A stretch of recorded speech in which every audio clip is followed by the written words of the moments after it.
up, you guys? It is Jessica, doing things differently, and as you can see, nothing has changed as far as my dentures are concerned.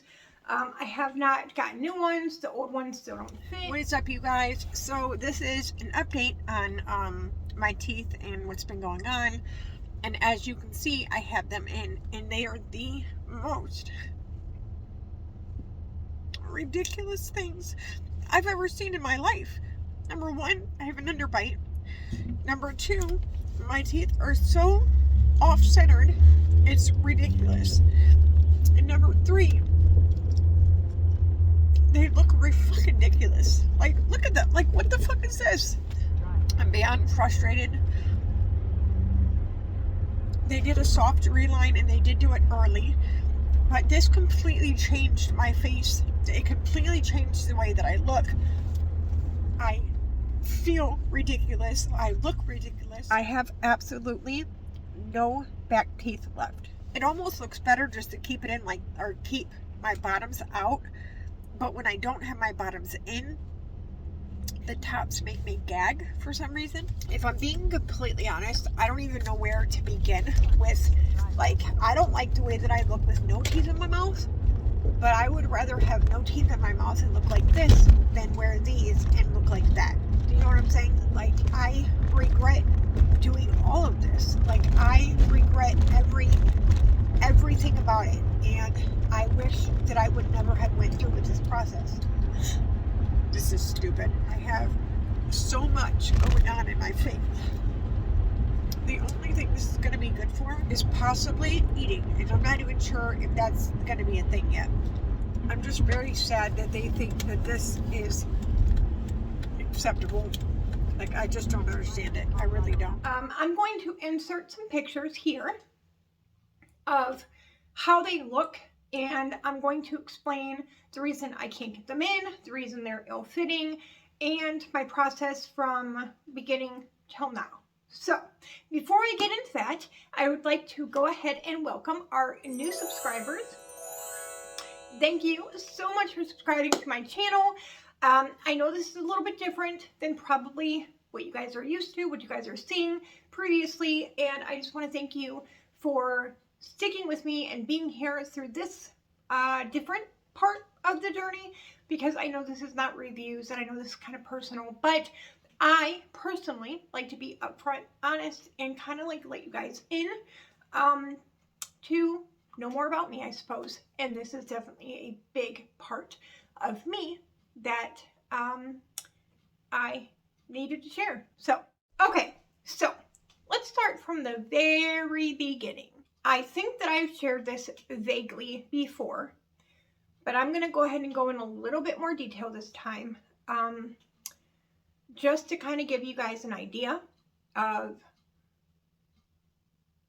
why I am where I am today.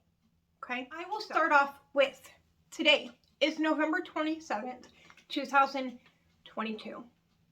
I am officially today 9 years clean. Now, when I first got clean, I thought to myself, there's no way I'm going to be able to go for the rest of my life without drinking or, you know, the occasional this or that, or, you know, like forever.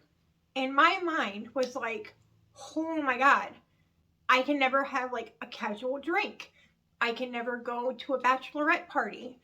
I can never go to, you know, an outing with my sister, or, you know, something like that if they're going to a bar. Forever, I am done, you know? And if you think about it, that forever is a long time. And I couldn't wrap my mind around that. So, my sponsor at the time told me, don't think of it like that. Think of it like just for today. And, you know,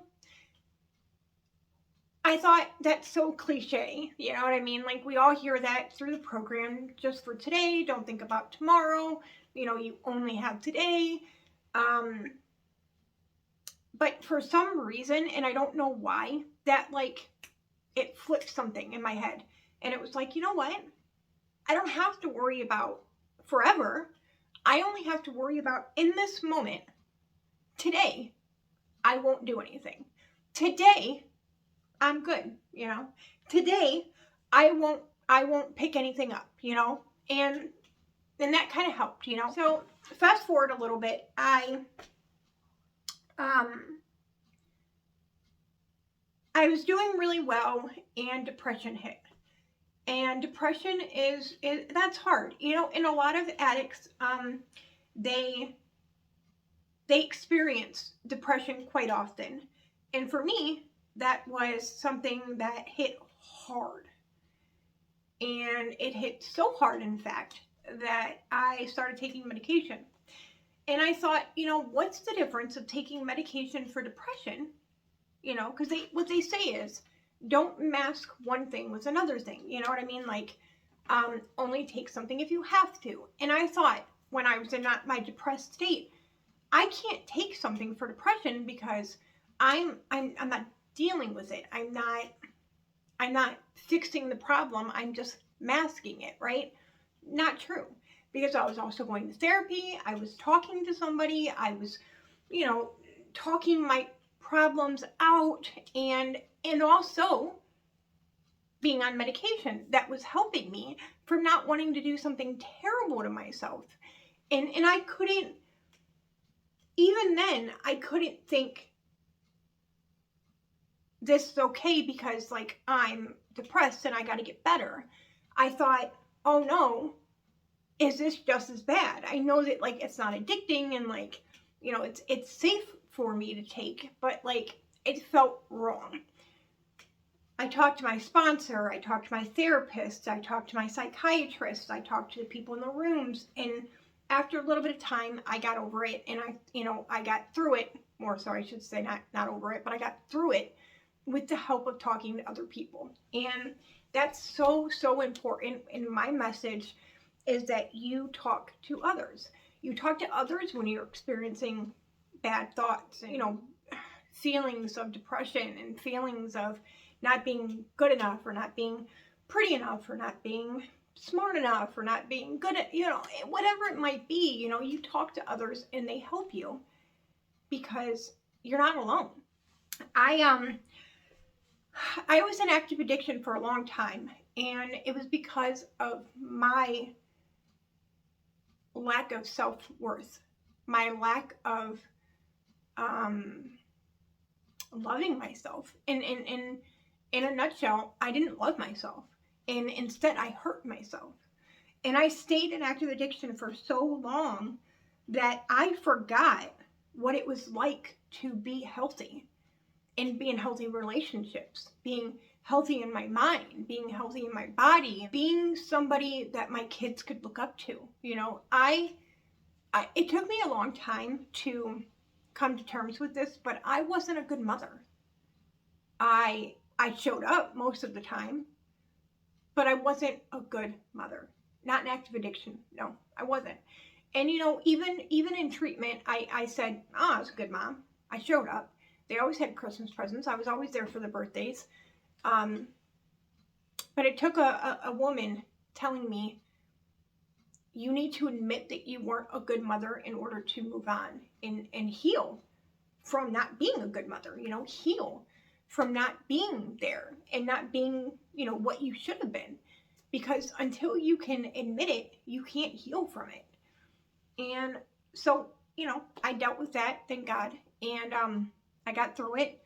I got help, you know, and I was able to become better, a better mother, a better listener, a better person. And that was tough. That was a hard pill to swallow, to say that you're not a good mother. Like, I'm not going to say that, because I was. In my mind, I thought I was doing the best that I could with what I had.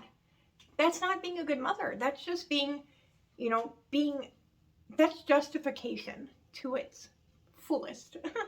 I justified being a good mother by saying I did what I could with what I had. That's not good enough. That's it. Not good enough. You know, I dealt with that. I moved on. I got clean, and I went through a lot mentally, physically, all that. And I thank God I am where I am today. I thank God that I'm alive and able to even share my message with others, because a lot of people aren't that fortunate. A lot of people are not here to spread positivity and awareness and teach and express such a message that needs to be heard by so many people. They aren't lucky enough. And I am. That right there, that alone is a powerful, powerful thing, This is a very, very drastic statement that I'm about to make, but normal people who are not addicts and then people who are addicts. So the difference of how we think, right? A normal person hears that somebody just overdosed on, I don't know, right? They overdosed on and died. And they're like, oh my God, that's so terrible. What were they thinking? Like, oh, like sadness, like grief and an overwhelming amount of why would you do that? And then there's an addict's perception who just hears somebody just died of an overdose of and their thought was they didn't do it right. Who'd they get it from? I want to go get some. Because they just didn't do it right. They did too much. That must have been some good stuff. That is the difference between the way an addict thinks and the way a normal person who is not an addict thinks. And that's such a powerful statement right there. If you don't know the difference, thinking of it just like that, those two things, that part of me getting my teeth pulled and deciding to go through this process was because of that. During active addiction, well, you know what, to be honest, before active addiction even happened, my teeth were bad. They weren't that bad, but they were getting there. My kids took a toll on me, getting pregnant, and that whole thing, the pregnancies really, really drained and took a lot of nutrients out of me. And the fact that I probably didn't take care of them as best as I probably should have, and the fact that I did not see a dentist on a regular basis could have had something to do with it. So there was a lot of factors before I even became an addict that my teeth were bad. Then I got into active addiction, and that just sealed the deal, that made it all that much worse. So I think this was the last thing to take care of for me that I could put that in my past 100%, right? Now, everything is still there. I'm still an addict at the end of the day, but I'm a recovering addict today, right? But my teeth were something that was the last thing, the last bad part that I needed to take care of. When you become an addict, you destroy your life. You throw every good thing you have pretty much out the window. So when you become recovered or recovering, you start to rebuild things, get a job, get your license back, get a house, get in a relationship maybe, start to restore your relationship with your family and kids, and you start to build these things back up. You start going to the doctors on a regular basis again, and you start taking care of yourself. This needed to happen, regardless, needed to happen. But this is kind of part of the reason and the story of why. So I am 14, 15, 16 days after surgery, and I am healing quite well. I'm also not happy with how my dentures fit. So as I showed you guys earlier in those photos, as you see in this photo here, the back part touches, when I close my teeth down, right? Your teeth are supposed to touch. Not everybody's does, but with dentures, they are. And my bite is off. A lot of people have said, oh, they just need to grind them down a little bit. They only, they need to do this, that. But I would really like them fixed. But I would really rather them redo them and get them right so that I can have some temporary teeth for the 6 months until I wait for my permanent teeth that I will get at my 6-month mark. Now, since then, I have gotten a soft reline, and they did grind the teeth down with the pictures I just showed you, and the teeth technically are fixed. I use air quotes on that because, in my opinion, they're still pretty not great. But, they're more comfortable. They do fit better. They don't, flop out of my mouth. But now I have, an underbite, and they're extremely off-centered. Now, I know I'm going to pick out every possible flaw that I can with them, but I will admit I'm extremely unhappy with what I have now, but they are better, and I guess better is better than not at all fixed. So really that's where I'm at with that. As far as my process with eating, I am still unable to eat anything hard. Obviously, I don't even try. I probably, to be honest, I only eat 1 meal a day, if that. Sometimes I snack a lot of yogurts and applesauce and pudding and ice cream and popsicles, ramen noodles, and I do mashed potatoes, or basically I do a baked potato, but I mash it up like a mashed potato. I've lost 12 pounds since it started in 14 days. Wait, no, 16 days I've lost 14 pounds. Not the best. not the worst, I guess, but not the best. What else? I don't know. I mean, as far as the way that I look and sound and stuff like that, you know what? This is a very temporary situation, and while I don't love it, I do know it's temporary. And if I can't love myself through the worst, then how can I love myself through the best?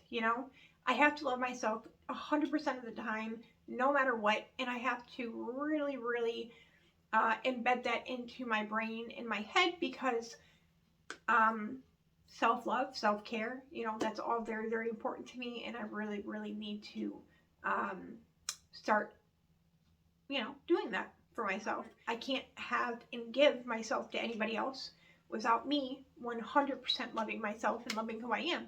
So it's just something that I need to work on. And while I hate it, I hate every bit of it. I'm not going to lie. I'm not going to sit here, oh, I'm fine, whatever, it doesn't matter. Not true. I am depressed. It is getting a little bit better, but there are days where I cry. There's days that I look in the mirror and I'm like, what the hell? Why did I do this? I could have went another 3 years maybe, without having to go through this. Why? What are you doing? But, you know what? I decided, no, not going to do that, So, yeah, that's where I'm at. I hope you guys enjoyed this video. Please give it a big thumbs up. Make sure you subscribe, hit that bell for notifications for every time I upload another video. And until next time, I'll see you later. Bye!